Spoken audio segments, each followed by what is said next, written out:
Hello, hello. Hi, Michael. Oh, that's an interesting backdrop today. All right. That's what I got for this week. Oh, you are just amazing. Throw that up there. Wow. Oh, man. Maybe I should put a crack down the center of it. Yeah, no kidding. Yeah. Too close to call. My goodness. Yeah, I was up late trying to watch to see how it would work out. I didn't stay up for Trump's speech in the middle of the night, or in the middle of the morning, I guess I should say, but I listened to it today. So kind of funny. He declared. Was that his acceptance speech? Well, it wasn't an acceptance speech, but he had two lines in there that I thought, he said, you know, we are going to win, or something like that. So there was this one line. And then, of course, he brought up the fraudulent part of the way the election is being handled, which I was wondering how that would play out. So, and then they pulled back. Last night, they had said and confirmed that Arizona was, you know, given to Biden, and they've retracted on that. And so now they're still waiting, probably till every vote is going to go in. So I don't know, maybe my sources are wrong, but it's currently one of the open states that's undeclared at this point. Arizona, really? I know, I was surprised. I would have expected it to be a Trump state. Well, they called it blue last night, and then they're going, well, why are you calling it blue last night so early? So it's like, Yeah. Even the Fox guys were saying, no, we really think this is the way it's going to go. So quite funny. Sorry for the show we're putting on down here. I don't know if it's entertaining or exhausting or both, or what it's like. You just should really charge admission to watch it. It would be pay-per-view. You could make, you know, your trillions in debt.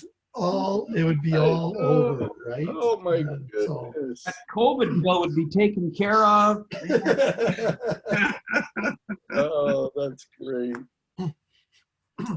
Well, it's got to be policy, not the person, that wins the votes, or at least surely the Americans aren't that supportive of Trump himself as a person and his behavior. You'd be surprised. I've got some people in my sphere who it almost feels like it crosses the line into an idol, where it's like, wow, really? Wow. And then how do you digest, like, not just his past actions, but his current actions and stance? And so, yeah, it is a very interesting and difficult conversation. And then you get the people who, like, you know, then you bring in all of the Christian side to it. And I've got plenty of people in my sphere that think, how can you be a follower of Jesus and vote for Biden? Right. You know? Or you get this opposite side. How can you be a follower of Jesus and vote for Trump? And so it's interesting the way that politics and religion are so enmeshed together for us. I don't know if it's that same way for you guys, but yeah, don't bring that up to Pam Rogling. I learned that, by the way. Really? Oh, don't bring up Trump to Pam. Oh, that's funny. I can only guess and imagine. So yeah, no, our politics and religion, like, it wouldn't. Well, maybe a little bit the conservative, maybe even Alberta, more so, like out west, right? The conservative parties would be more Christian-ish, right? So, yeah. Well, and the Conservative Party at least gives hope that we could have a conversation on putting a law in place for abortion. Canada has no laws on abortion. So we're right there with China and North Korea on that one. That's our claim to fame. Wow. But so in that sense, you know, out here, at least the conservative candidates will give an ear to, well, you know, there might be something there. But sure. So for people that care for the unborn, that's probably, there's only one party that at least hints at, you know, considering something. Yeah. that's been a primary driver for me in previous elections and votes. And I think I'm learning a little bit more about that. In fact, there was a video that just came out, I don't know how long ago, by Phil Vischer, the guy that did VeggieTales, and he addressed abortion. He and Skye Jitani from Christianity Today, in a really, really profound way. They addressed, at least in American politics, like how that plays out and how the two different parties utilize the pro-life or pro-choice platform as if it's very black and white. And he really unpacks it to a great degree. And so it really helped to like, it's basically a kairos for me, like, wow, maybe I have been assuming it was a lot simpler than what it really is. So. Yeah, I would just add one thing is Canadian politics for many years has always been a choice between the least worst candidate. Yeah. And so we've had that for a very, very long time. Really? Okay. Yes. At least I would say that's normal for us. And I'm trying to go back. Is that historically accurate? I don't think people would have said that with some previous candidates. So, but yeah, I think for the last few elections, that's what it tends to feel like. It's interesting too, the way that character and morals were such a part of the conversation for candidate selection, and now that is largely not a part of it. Yeah. That went out the window 20 years ago with, oh, never mind. Oh man. Oh my goodness. Yeah. It depends on what is that line right there alone. Yeah. All right. Well, enough with that. Sorry that I've got my Uncle Sam image back behind me, but hey, I'm riding it this week. This was actually, so we were in DC back in late March of 2019. So took this picture, family was there. We had a great time and beautiful seeing DC. I'd never imagined going there. It actually is an amazing place to be able to go and see and kind of walk all of that mall. Mm-hmm. All right, guys, let's jump in. I'm actually really excited about this conversation to see where things go. I did get a message from John. He had mentioned that he wouldn't be here today. He's got a series of national leadership meetings. I don't know if that's the right term, but that he would be out. And so what we're looking at doing today, and I want to jump straight into all of our sharing and processing, is we're looking at the pipelines that you've got, both theoretical and practical. And then we're really looking at, I use some outcomes and filters language to help try to really hone this. This feels like a spot where you really do have a series of things behind you that are defined, and you've got a series of things that are in implementation. So I'm looking forward to it, and even wanting to see how this previous week's RMA meeting that you guys had might have played into all of this. So, which was just today. Oh, it was today. Okay, I was thinking it was over the weekend for some reason. So, what I'm picturing is that I'll pull up the whiteboard, and instead of drawing the pipeline, which can get just clunky image-wise, I'll just create a list that would be about, kind of invite, train, deploy, review for a variety of pipelines, and we'll just title them. Then we can put as many pipelines as we want on one page and roll from there. So that's at least how I'll record it, and I'm willing to receive whatever information and kind of processing and sharing that you guys have along that way. Does that sound like that will work suitably? Or I know you guys too. You guys might have come already prepared with a slideshow, and you're going to slap it up on the screen. You're going to walk me through it. Brian might have done that. I was going to say, I almost put Brian's name in there too. I said you, but. Well, I did do a slideshow this morning, but I'd like to follow your methodology. I think that will help us, Michael. That would be my preference at the moment. Okay, great. Yeah. All right. Well, funny thing too, I was thinking about this call earlier today, and I was reminded about a time I sat down with my church board and I was showing them like, hey, we've been working as a team, developing these leadership pipelines. Here they are. And I drew out all of the pipelines, and, I had spent time, I'm explaining all this. I'm really into it. And sadly, my board chair, like after I'm done, however long my presentation was, I'm really trying to get some rallying points back behind it. My board chair says, okay, wait a minute. Are we in the gutter here or in the sewer? Like, so all of the pipes that I drew out to like depict this, I thought I was just nailing it. All that came out was just this sewage imagery.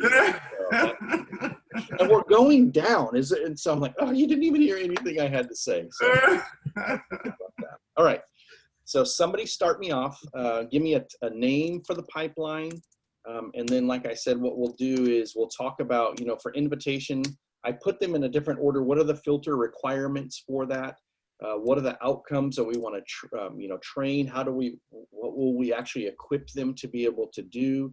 And then for deployment, what outcomes do we expect them to be able to do? And that's kind of where I see review come in. We'll measure the success of their deployment in a review pattern. So if we said we wanted to launch a missional community, to create a missional community leader, we deployed them as that, we review at a missional community leader level, if that's helpful in there. So that's how I'm going to take notes, but you guys can start wherever you want. Tell me about your pipelines, existing and theoretical.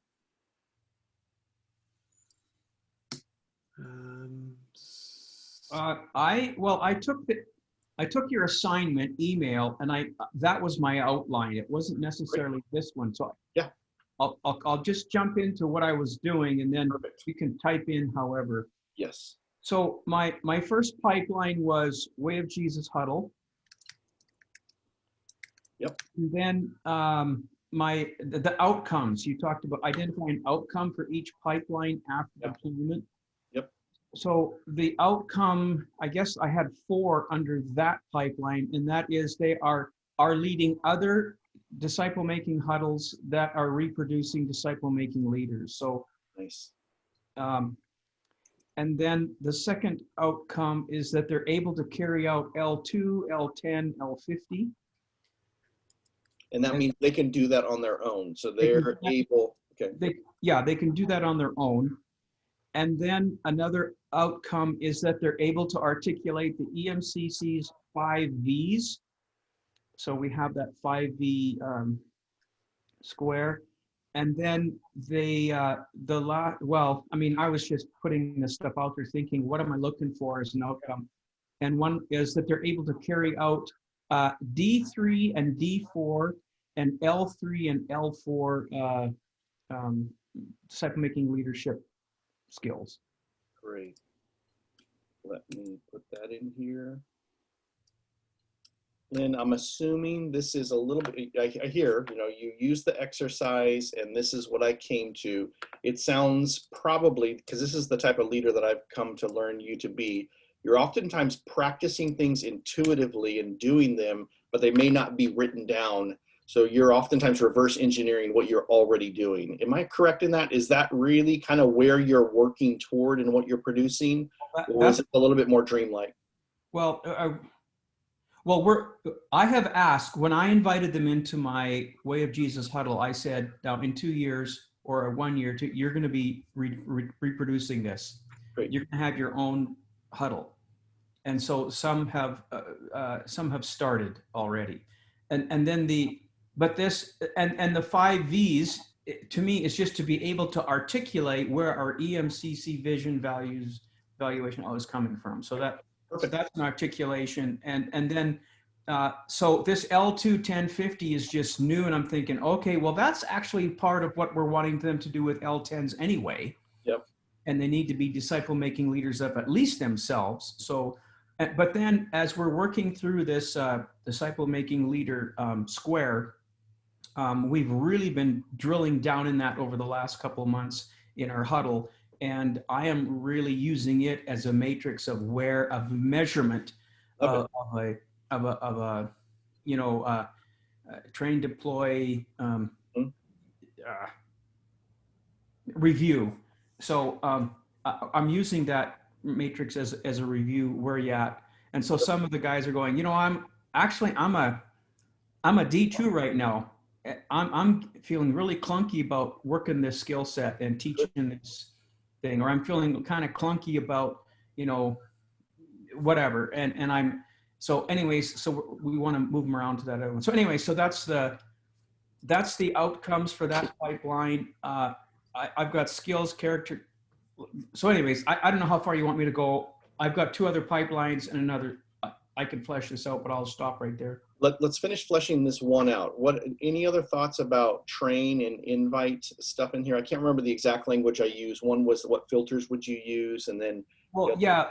Well, you said the outcomes for the pipeline after the deployed. Then the second one was identify skill and character traits. Yeah. I went through skill and character traits. Okay, so I don't know where you put that in here.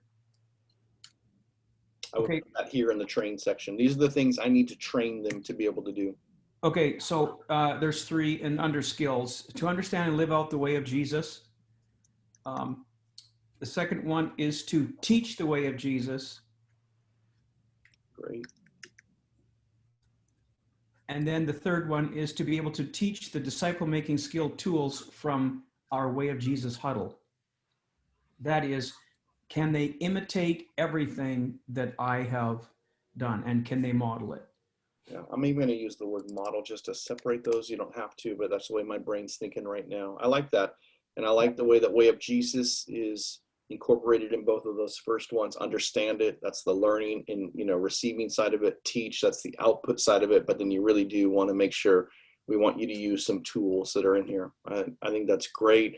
I think I can see the way that all of those would fit in with the way that would be deployment. Hey, we want to get this in you. Now you're ready a little bit early. You may not feel it, but I'm going to deploy you to go do some of these things. And then what I tried to do down here is show you how I would probably just use those same exact, so here's what we want to, the outcomes we want to be able to see. And then the review is just, a question maybe. It could probably be formed a little bit better than I have, but you just take that same exact outcome and turn it into a review-oriented question. Yeah. All right. And then my character traits, I just basically went through the first 5 markers of the Way of Jesus. Are they following Jesus, and can they listen to the Holy Spirit? Yep. Yeah, and then the second one is, are they living a sent, bless, invite lifestyle? Great. And then the other one, another one is, are they living out the attitudes, behaviors, and characteristics of Jesus? The ABCs of Jesus. Yep. That's fruit of the Spirit. Are they a lover of God and others? And are they a student and teacher of the Word of God? Great. So that's under the character traits. Good. And then the filters. Yep. The Way of Jesus Huddle filter. The first one is, they are growing in the 4 C's: character, capacity, chemistry, and calling, and they're at least A's or B's. Great. The second one is, they are at least a 7 or 8 on the readiness and availability filter. Great. And then they have the capacity for L10 to L50 leadership. Nice. I like it. So I like to just jump in here, Lynn. So you're not going to invite anybody that's below. These are very high standards for inviting anybody into a Way of Jesus huddle. I'm just a little bit taken aback by that, because obviously there's some growing stuff.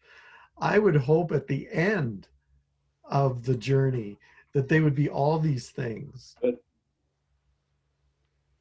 Yeah, I'm not taking any D or C students. Okay, that's all I wanted to know. Okay, Brian, you can have all them.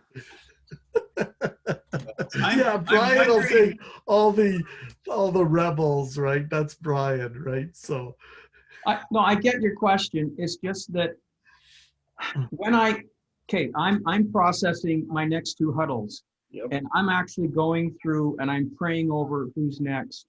And then I'm actually bypassing some people. Mhm. because of these filters, I'm bypassing them. And it's not that I don't care about them. I'm not their RM. I'll coach them. I'll do whatever. But to actually bring them into and say, hey, I'm going to give you access to my life for 2 years. I'm going, oh man. It's not that I'm saying I want to. I guess I guess I am being a little picky, but then I'm also praying and saying, Lord, you know what? Probably I'm passing by somebody who, man, he's the shepherd out in the field taking care of the sheep that everybody bypasses. Yeah. And I could just be leaving a David in the weeds. Yeah. And I understand that. And so that's why I'm just praying, and actually I'm probably taking my sweet time on the selection of these next 2 huddles.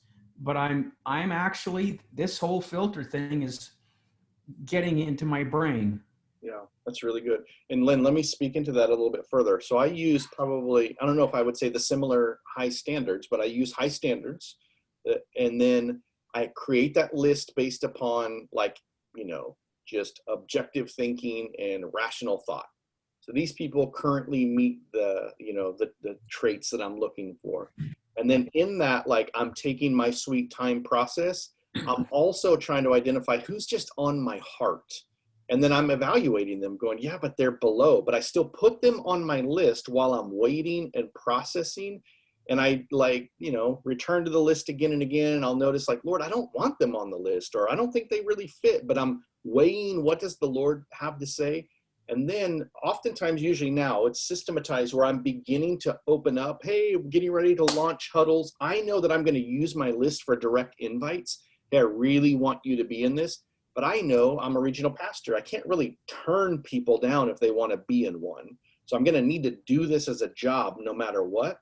But I am looking for, you know what, this person, they're just knocking on my door. They're excited. They're in here. So I do allow for all of those spaces for people to be able to come in. So I think especially by the time it comes down to my job as a regional pastor, I'm not going to say no to any of my at least pastors that want to be in one of my huddles. It's something that I offer for everybody in the region. But when you're a huddle machine. I know. But how many huddles are you doing now? I've got, well, I'm in my final weeks, so it feels really good, by the way, to be this close to being done with this season. But I've currently got 1, 2 at the regional level, this 1, 3 for 3DM, and then I'm leading a huddle of the Pacific Coast Collective guys. So I've got 4 huddles currently, and then a Bible study that I'm kind of leading with my family that is not quite huddle-like, but is still similar principles. So. Yeah. The only thing I agree, we're looking for high standard people, but then there's part of me saying, for instance, if I'm only looking for L10 and L50s, what about those who maybe are AB or B minus, 7 or 8s that are only L2s right now? They just need a little bit of help to become an L10 and an L50. Because I know we're looking at pastors, but I know some pastors that just need some help. Sure, they're preaching on a Sunday, but in reality, they're still L2s. Okay. Yes. No, I'm serious. They're only L2s because that's all they know right now. And so how can I help them become L10s, even up to L50s? And I react a little bit. I'm not telling Lynn to change. I'm telling my journey a little bit. Yeah. Is I'm probably got some L2s in my huddles. Yep. But I see the potential of them to become L10s and L50s. That's really good. Well, and so I have, now this is one pipeline. I've got PNG is another pipeline, PDD is another pipeline, and I have L2s. And so there's this other area of fleshing out, kind of like the catchment, particularly in PNGs. Let's do that one then, because I think that will help. And I want to critique it that way too, because I feel a little bit like what Brian is stating. It feels like that way of Jesus might be a little bit too heavy, but I think your PNG could help answer some of that and maybe alleviate some of it. Oh, okay. So my PNG pipeline. Claren just had a question. I just saw that. Claren, sorry. Well, yeah, I'm leaning a little bit more towards Brian's way here too. I think, like when I was kind of going through this, I was thinking of a pipeline for pastors and people who will simply be Jesus-shaped disciples. First, they'd be a disciple.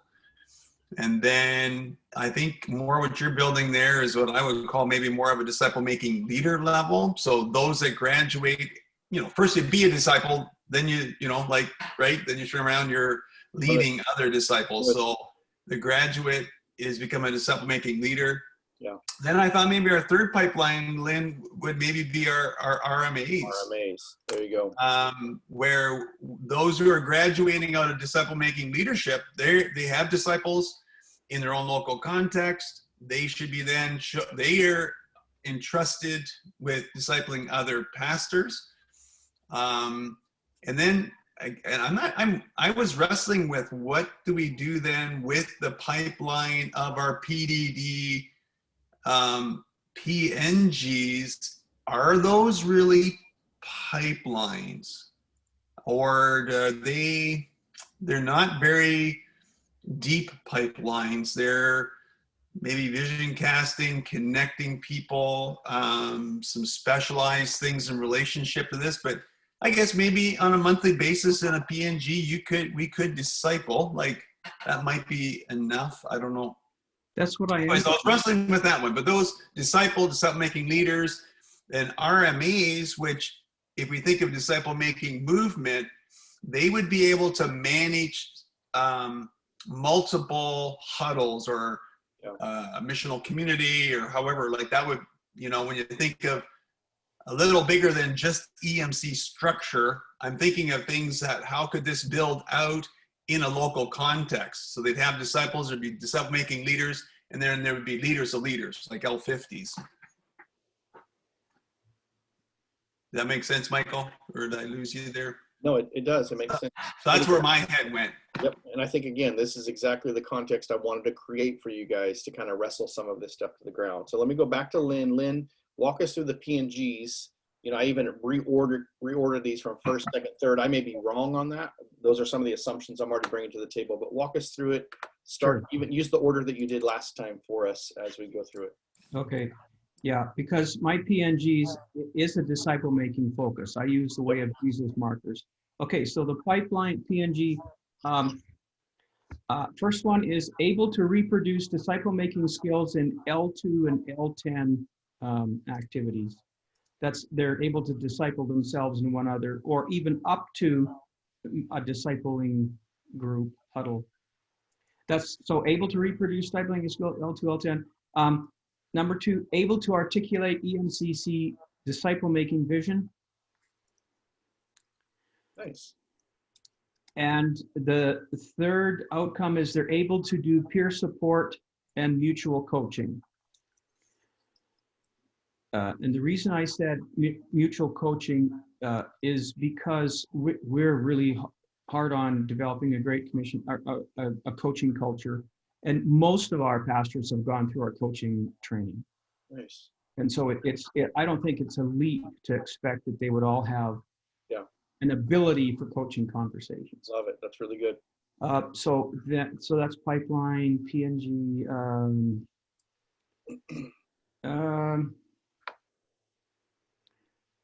pipeline, PNG skills. Oh, you know what? I don't think skill sets for PNGs. Able to understand and live out the way of Jesus. Okay. And what I'm doing is I'm doing a way of Jesus marker every time in the PNGs now.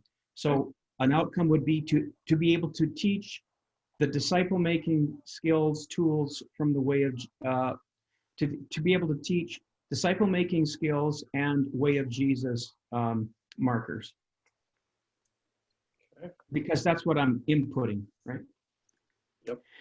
And again, the character traits would be the same because character is character, right? So it's the a follower of Jesus, able to listen to the Holy Spirit, Yep. living, sent, blessed, invite life, attitudes. So the character traits are the same for PNG. Yeah. And then the filters, I guess the filter for a PNG is that they are ready and available to attend the group and participate. So it's pretty low. Yep. And the second one, they have the capacity for L2 to L10 leadership. Good. And then let me write that L2 to L10. Great. And then you're not using the readiness and availability is really low. So that's right. You've got just they're willing and available. And then you're not really using 4 C's in what you shared with me there. Well, no, but the character would be the same across the. We're looking for a character in all of our pastors.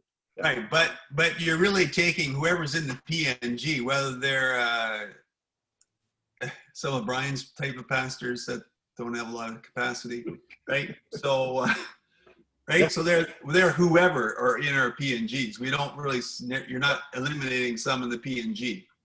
Yep. Is that what you're saying, Lynn? Yeah, I guess.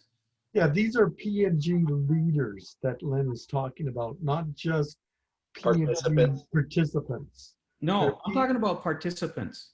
Ooh. Oh, I didn't get that. Oh, okay. Sorry. These are PNG participants. Yeah, like so that's your pastors that are in that. Yeah. Yeah. So that's what I'm saying. You're not. The bar's low enough that you're taking whatever pastors in that PNG. I want every pastor in that region in the pastors network group. Love it. Right. What about one that I've got highlighted, Lynn? Model tools from Huddle. I didn't hear you say that one, so I'm thinking it needs to be deleted. Am I right? In the PNG participants, you know what? No, probably leave that in there because actually one of the pastors that come to my PNGs, he says, and he started to come regularly lately, and he says, I come because of your skill sets that you're teaching. Nice. And then I take it away and I use it. I was like, great, you know? So I said, one time I said, oh, it's good to see you again. And he says, yeah, I'm here for the skill set. That's really good. Okay, so I'm making the assumption then that he's going out and doing it and modeling it. So yeah. So Lynn, a lot of times I'm listening for ways that people are using it. People will come back in a certain way and say, man, I taught a sermon on the Kairos circle the other day and it went so well. Or I'm listening for those types of things, and oftentimes they're helping me to be able to realize, oh, this is making sense. That's the type of outcome I'm wanting to be able to see. Some of those I don't expect, so I don't show up and say, I want you to teach this there. But when I do hear that, I make sure to celebrate and say, that's exactly one of the outcomes I would hope would come from it. So yeah. And so if someone's going to leave out of one of my PNGs that having been there, 5, 6, 7 times, they're going to be able to say, okay, I'm picking up on what EMCC ethos is all about. Yep. It's a disciple-making ethos, and that's. I know where we're going as a denomination. Okay. So that's my PNG one. Nice. I like it. Dumbed down a little. So am I correct that the PNG is the entry level, the way of Jesus is maybe like another tier higher, and then I think you had one more. Was it the RMA one you were going to share with us? No, I was thinking of another pipeline, and that was PDD. That's Pastor Development Days. Okay. And that's just where every pastor is invited and encouraged to come to a development day. So you want to walk through that one? Let's do that. So, but I'd like to just, every pastor is invited to be a participant in the PNG. Yeah. And every pastor is invited to be in the PDD. Yeah. I'm, obviously there's more of a commitment to a P&G because we're having them more often. So a PDD is like once a year, and whoever wants to show up.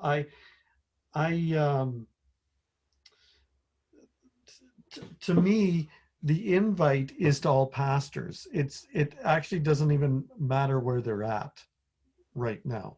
As long as they're breathing. As long as they're breathing, and we've okayed them through our credentialing to be hired by a church, they are invited. In fact, some of our,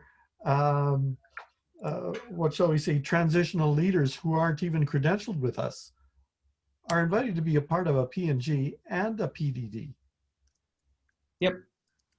Well, and for me, a PDD is the largest catchment. If you think of the funnel, Yep. that everybody show up. No, but they don't. I know, but that's the expectation that they would. Or that's the invitation.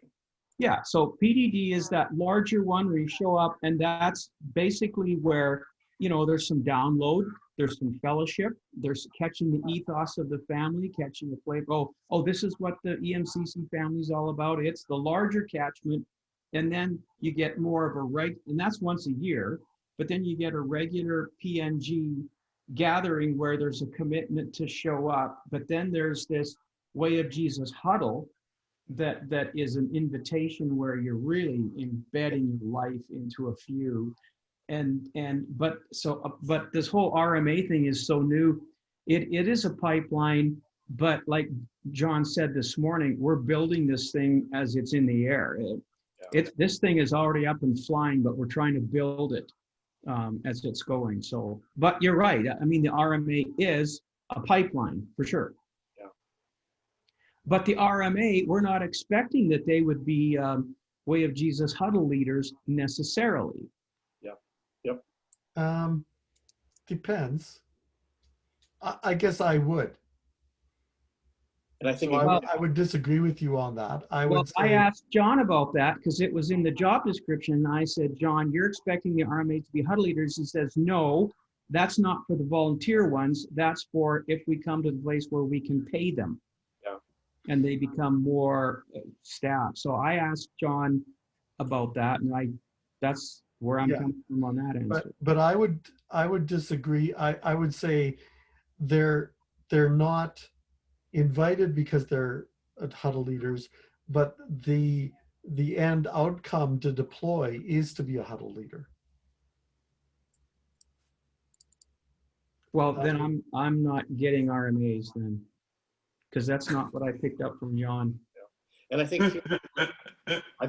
again, this is the context I wanted to provide for you guys. And I think if we don't critique it like it's the finished product, I think we'll probably do better.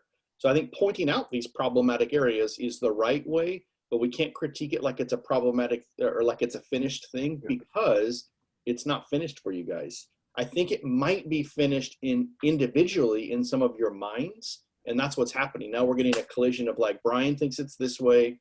Lynn believes it's this way. John is communicating it's this way. I think that process is going to be helpful. I totally believe something else. Yeah. Well, this is the challenge we have for us innovators, right? Like we unfortunately, this has been so helpful. Like we need to, what you're doing with us today, RMs, we need to be spending some concentrated time and hammer this out. Yep. Right then at the end of the day, like not the end of today, but I mean, because what we often don't do then, we just kind of grab bits and pieces and start running again, and we haven't really built some proper pipelines. So thank you, Michael, what you're trying to help us do here. Like this is going to be more than just you're innovators, and you do have some really important pieces in the puzzle, like your Way of Jesus, your markers, all of those things are really important things that you're commonly building upon. And I think I don't think you've done it out of order. You're building it while you're flying it. And now though, you've had enough experience, I feel, that it's time to really hone it and begin to make a little bit more universal changes to it. Yeah. Yeah. Well, and if our RMAs were all expected to be huddle leaders, well, that's super ideal. I mean, that's a high standard. No, Brian's the one with the high standards. No, because that's good. we have, okay, if you look at your funnel, Lynn, we are going to have very few RMAs. We're not going to have our funnel is getting smaller as we're going to the right. Yeah. And yeah, except we need to get PDD and PNG. And so my perspective is that I have all my RMAs in a huddle right now. And the end goal of that huddle is not just to have RMAs. I mean, there's more than that, but is to have them that they can lead huddles and reproduce them and multiply them. Absolutely. That's in my mind. If it's not in all of ours, I'm not going to argue with you that John said this, but I don't have to be told by John that if one thing's right or wrong. So sorry. I'm sorry. Hey, that's our interim president there, dude. And I think too, so I have questions about that as well that I've not voiced, and I'm wondering if that expectation is correct or incorrect. The RMAs should be huddle leaders. I think, again, because the list for what RMA responsibilities are is still relatively new. You know how like it's a theoretical idea, but you're going to have 5 years from now actual experience in that. I wonder if the things that you come up with today might not be changed 5 years from now because the theory didn't prove in practical reality to have worked out that way. So I think there's room for that to be able to be adjusted. But again, if you had a universal lens on here are the 4, 5, 6 pipelines that we utilize, you're going to be able to measure things a lot better. You're going to be able to count how many L2s, L10s, L50s do we have. You're going to be able to get a real good pulse on where things are across the whole nation. All right, let me go back to Lynn. We got 18 minutes, and I get it that Lynn's voice is the primary one speaking in and that everybody has a couple of different things in there. I think that's okay. We probably won't be able to hear, of course, everybody's today, but I think at least it's going to take us a next step forward, and then maybe this might be what we do on our strategic huddle coming really soon. So, yeah. All right, so Lynn, take us to PDDs. What do you got here? Okay. Pipeline outcomes, able to articulate EMCC vision and are engaged in a disciple-making strategy in their local church. So that's a pipe dream, but it's an outcome that I'd like to see is that every pastor has a disciple-making strategy in their church. Doesn't matter what it is, right? But that they have one. So that's that. Again, the character traits are the same because they signed the EMCC Pastors Covenant stating that. So okay. Anyway, that's a baseline. And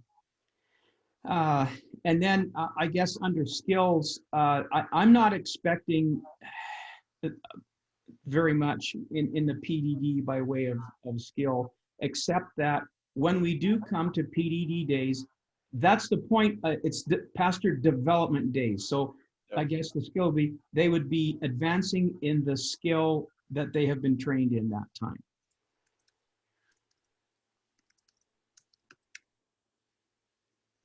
And again, these happen annually? Annually, yeah. Okay. So so I'm at skills, character traits, pipeline filters. Yep. I guess for PDD, number one, they're ready and available to attend. Yep. Number two, they have an eagerness to participate in the EMCC community. And that's not just attendance in the PDD, but there's participate in the community, the fellowship, showing up, that kind of thing. And then they are committed to the EMCC ethos and vision.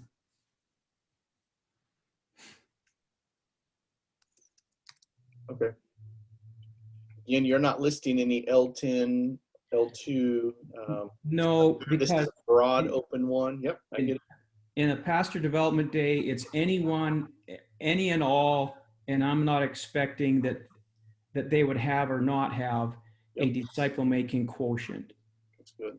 So I would flip those. I put the green PDD over far left, and then the PNG participant, the next one, if we're going left to right. Nice, I like it. Can I ask, like, some of these maybe vehicles, are the vehicles,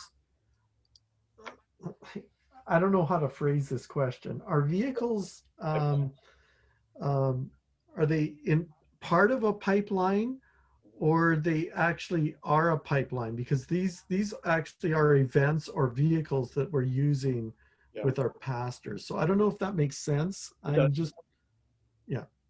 Yeah, so if I had more space or I could shrink the font, what I'd probably do is, I'm hearing this, that really the PDDs are open for everybody, as are PNG groups, but it does get more specific here. So this, in a sense, is one pipeline that utilizes potentially 2 vehicles to be able to get there. Okay. I think that there could be a genius in aligning these things. So when I put, let's see, advancing in skills of the year, if you only do this on once a year basis, have everybody choose the same skill, because we've identified either this needs to be invested in or it's ripe for it. Now, this is a skill that really does filter into all this kind of stuff. You can emphasize these, put them in the same way. And then I think this is really, these are 2 connected pipelines that fit together. So there's a separation. These don't necessarily have to pour into this, but this is probably, to use a baseball analogy, this is where your players are in the minors, and this might be a little bit more of the major league pipeline that you're taking people through. Yeah. And you're probably utilizing these as ways to find these much higher level people that get into this. Okay, Absolutely. that's actually helpful. Yeah, I like that in describing, because I do think you're correct in just showing us that these are interconnected. I think there's actually probably two pipelines. I mean, we could add things like even our GC2 coaching trainers, right? So in a sense, that's a training just a skill set. event. Yeah, that's a training event, but how are we developing those people to help us in doing that? Well, and part of my question in doing this exercise with the assignment was, okay, leadership pipelines, how many do we have? So I just started with PDD, PNG, Way of Jesus, RMAs. Well, I didn't do RMAs, but so I'm sure, so we'd have to talk about what are our pipelines? How many do we have? Do we need to develop any more? Are we pushing pause on no more pipelines? We're only using the ones we've got, kind of thing. So it is a question of, so this was just my introductory scratches on note paper to figure out how to get this started anyway. Yeah. And I think too, you're getting right at probably the Kairos moments that need to come. What outcomes do we actually want to generate? And then what pipeline and vehicles will we use to be able to get there? Yeah. And then how can we align our existing vehicles to produce those outcomes? Or do we need to get rid of any vehicles that are currently deployed in the fleet that are just not helping us get to those outcomes? I think that's where the outcome question is the critical one. Everything else can be built around that. I think the outcome question is going to be what differentiates whether or not this RMA is really, the RMA pipeline is something that you actually create a discipling, or I'm sorry, a huddle leader from, or not. So the outcomes, I think, are the critical part. And you put outcomes in deploy, is that right? Yeah. And here's the reason why I'm putting that there. By the time I see them with early possibilities to put these into practice, because I know they can't just get it conceptually, they got to go try it and even fail. I want them to go out. This is what I'm trying to teach them to be able to do. Now go try it, and then we're going to review. And you can stay in this pipeline as long as you need to until you grow in confidence and clarity on how to be able to be that person. There's I think, an evolutionary journey that a leader is going to go through, becoming those kinds of outcomes. Some of them may be easier than others. All right. For time's sake, let me have Claren or Brian walk us through, in a similar way, this RMA side of things. What are you guys seeing for this RMA pipeline? Even though you may have critiques of what Lynn's pointed out in these other three.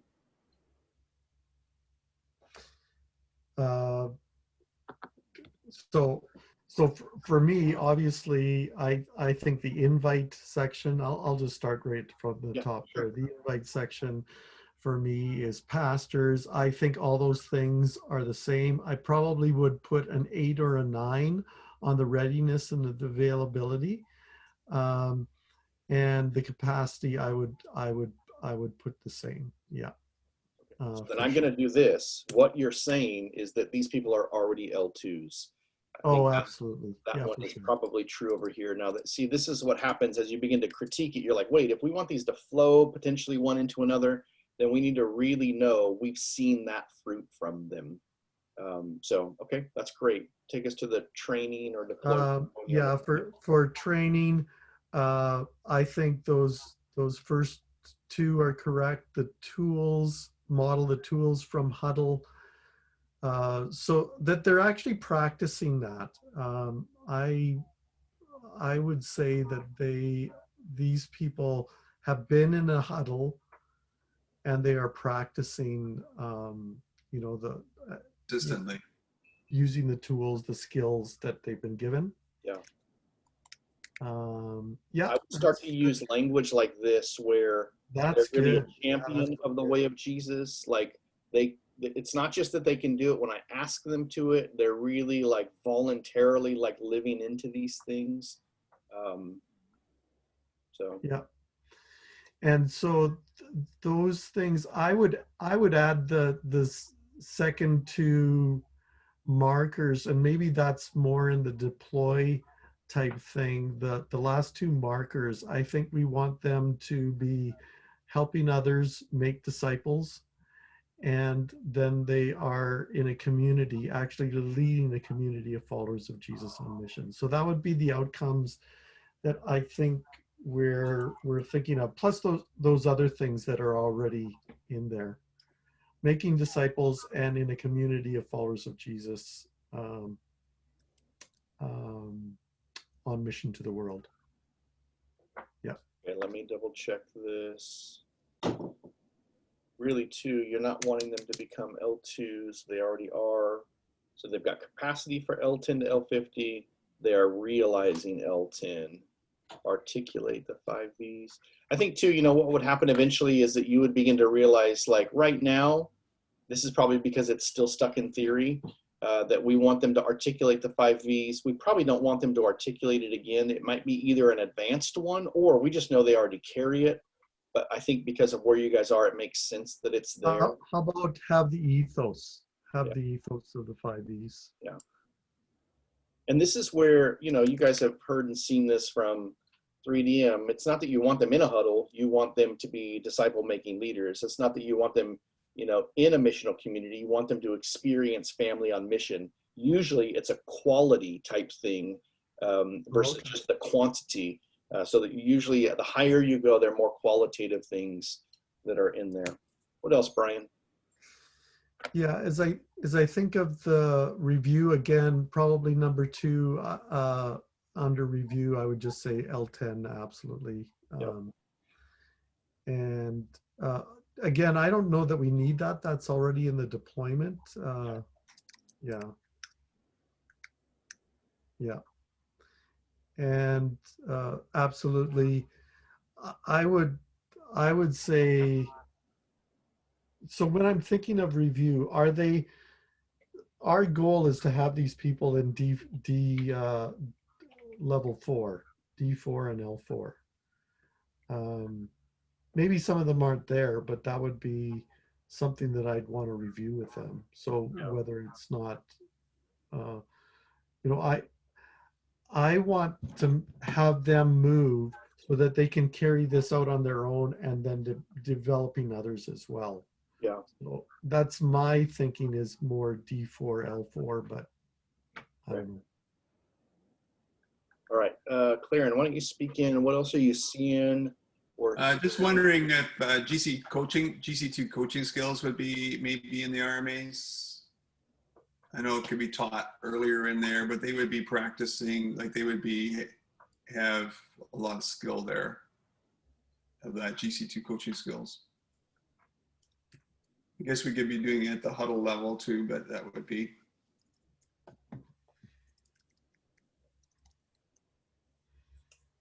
Or maybe they might even be training others at that level, probably. I wonder if they'd be training because we do, I think even just a PVD and a PNG can have GC2 training. Right, so they would be proponents of it, yeah. I think they'd be helping lead that, but I don't know if you can put everything. Yeah, because they'd be using it as an RMA. They would be right, so they would be. These people have coaching skills. That's what they do. That's what they need to have. They have coaching skills. Yeah, that's okay. That's true. That's the only thing I would say. Okay. The only thing, again, this is, I guess we're thinking denominationally. My mind sometimes wants to go into the local church context. What we are building, they need to have what they need to build, not what we as a denomination. Well, we need to build, but they're not there to serve the denomination. They're there to really be making disciples in the midst of their local context. So I guess I'm thinking, what does an RMA look like in the local church context? Mm-hmm. So that's that next level, right? So then you got some disciples that are making disciples, but if they're making multiple, I know, again, my mind's not fully going towards the missional community mindset. I'm thinking more of just disciples making disciples around huddles and using primarily that vehicle, missional disciple making through huddles. I guess, I think some of those same skill sets could be there without in the local context, not just serving this filter of thinking it through the denomination. So anyway, so that's messing things up. And I know we're designing this for ourselves, but I think we also need to think about what we're designing needs to multiply in the local context. It's not to serve the denomination. That's the point I'm trying to make. Yeah. Okay, here's a little bit, now that I'm hearing more and I think I'm understanding a little bit more how in flux this is and how much it's in a development process. I think it's a little bit theoretical, but it still applies to what you're talking about. I would suggest that the chief outcome that you take some of your entry-level existing vehicles is how do we produce L2s and how do we make better L2s? Because it sounds exactly like people in my region. There are some people, they need the support, they need the accountability, they need the coaching, they need the training in the community that helps them to be the best L2s that they can be. And I think if you can figure out which pieces you already have in play will help to make that happen, then all the better. And it sounds like, similarly to the way that Lynn had outlined the PDD and the PNGs, it sounds like that's kind of some of the chief outcomes. I think that there is a difference with L10s, like if you choose that outcome. And I think this probably has to do with, so anybody who is ready and available, we want to help become L2s. But there's going to be a requirement on the front end, besides readiness and availability, that is going to be here on the L10s. If I really want to help them to do this, and I think Lynn or Claren, gets at what you're talking about. If this is just about you as RMs investing in your pastors, you're just helping them be better husbands and fathers and leaders in their own household. That's good. That's an admirable outcome. We want you to be true and authentic and lead out all this ethos there. But here, you're probably not I mean, you can do this. It's going to be L10s of RM vehicles. I hear that a little bit, but I think the likelihood is that they're going to be L10s at the local level first, and that you want to equip them, I think, to Clarence's point, to first do what they do at the local level. I want you to be able to be a better L10 leader, and then probably to multiply L10s as well. Can you teach other people to do what we're trying to teach you to do to increase your skills as an L10? Does that make sense what I'm trying to say there? Absolutely.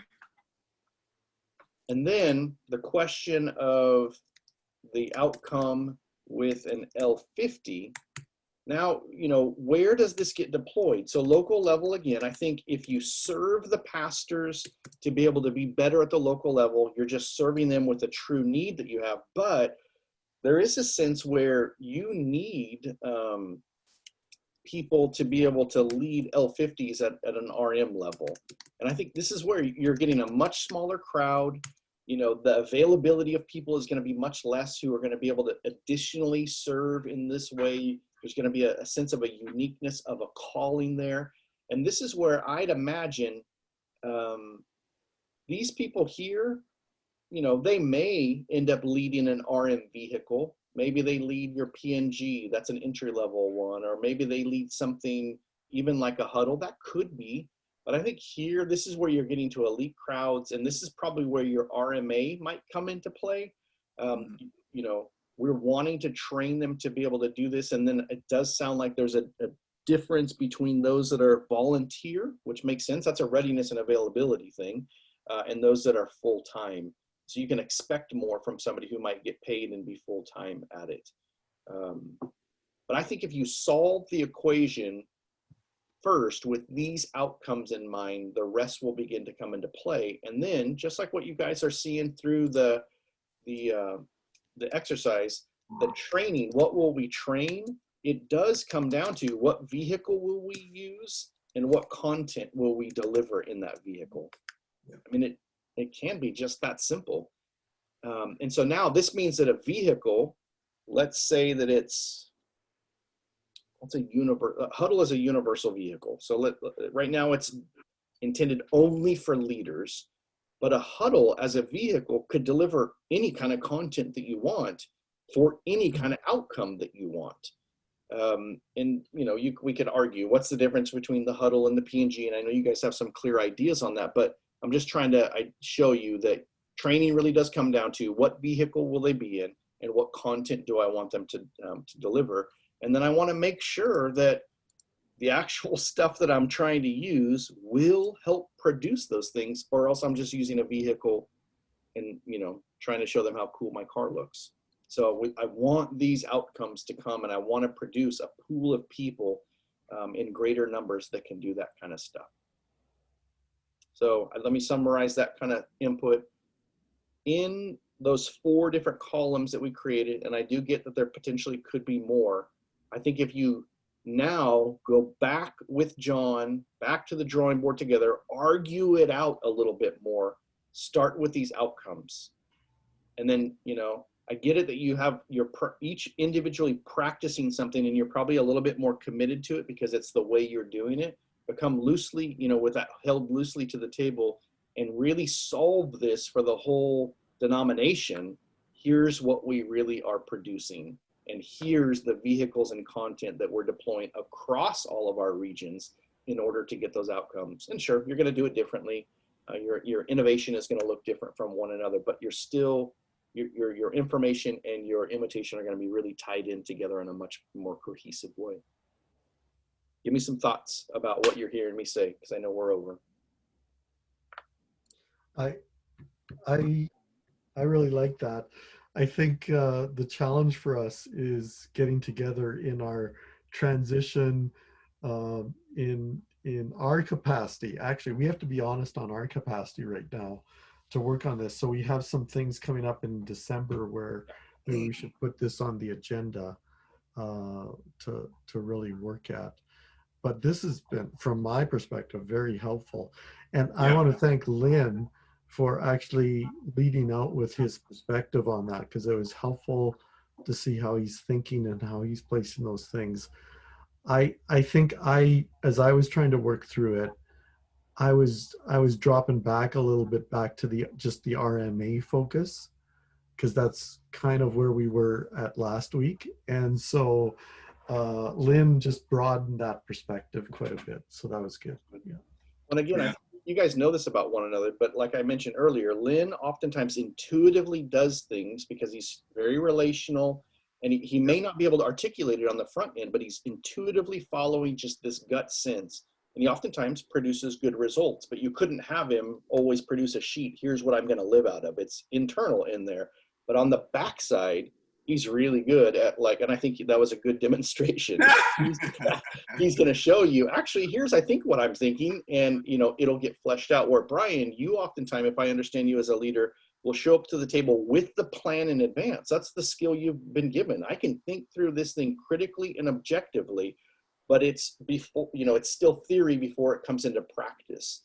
And so the practice is always going to like morph things along the way. And I'm a little bit like that, Brian, where sometimes my plan can become an idol, and it's hard for me to give any ground because I thought that dang plan through good before I ever started, and you're gonna have to convince me to change this type of thing. And again, I think those are the strengths that you guys can lean into with one another. And I think, again, you know, it was kind of fun. It was like, I like the way you guys argue with one another. I've seen a little bit of it before. But I think probably this is the type of thing that you need an outside person to lead you through, because you're either very familiar with your way of doing it or very familiar with the way you think it should be done. And you need somebody who just has objectivity to go, I don't care how you get it done. Let me show you some of these other common threads. And probably that's where the beautiful synthesis would come into play. So. Hey, man, that was very helpful to referee the fight. Yeah. And also, like what you've done, what you've learned, what the 3DM model brings and all that stuff. So we're trying to, stumble forward with this. But no, Lynn, you did a great job there. I appreciate the work. That was good. And we definitely need to work this through. And I think that outcomes, I think that's to wrestle through that last diagram there at those different levels is helpful as well. So that was the bandwidth issue to try to do that, because I think you're right, Michael. I think we have played with this enough. We don't have to wait till we get it perfect ourselves. Like now we need to structure a little bit more so we have a bit more of a clear model. We've talked about that ourselves. We've been working on our scope and sequence. Yep. What we do basically in our huddles is quite similar now, right, guys? Like I think we're much closer than we were. We did some work there, but if we're gonna train others to be doing what we're doing, it needs to be clearer. Yeah, that's what you're saying, right, Michael? Yeah, and my sense is that you're at the right time to do this work now to probably save you a bit of pain for the next season. If you go too much further, and I don't know, you know, I'm not trying to state this week you've got to do it, but if you go too much further doing it your own ways, it will be harder to course correct to a universal way. And then you're going to figure out like, okay, you know, Clarence going to do it this way because that's Clarence style. That's great. We want that to happen. We want it to be expressed in his own way, but here's the core non-negotiables that we really want to have happen through all of that. It just feels like that timing is very ripe for you. And when I think of, wow, denominational alignment along those levels, that's pretty cool to be able to think of. Nice. Even I remember hearing you guys state, maybe this was a one-on-one conversation I had with John at some point, but bringing in consultants to be able to speak through specific ideas that you want coaching and training in, I think this would be one of those. And it feels like from what you're saying, this is probably one of those high priority things, number 1 or 2. And even though you're facing the bandwidth question, it's probably like, hey, we really need to just put this on the calendar, and then we need to do the work to bring in somebody to help us think this type of stuff through from the outside. Or else what will happen is it'll just take you longer to go through it on your own. So, all right. Good. Super exciting stuff. Thanks, guys. That was very invigorating. Oh, that was a 10 today. Thank you. All right. Thanks.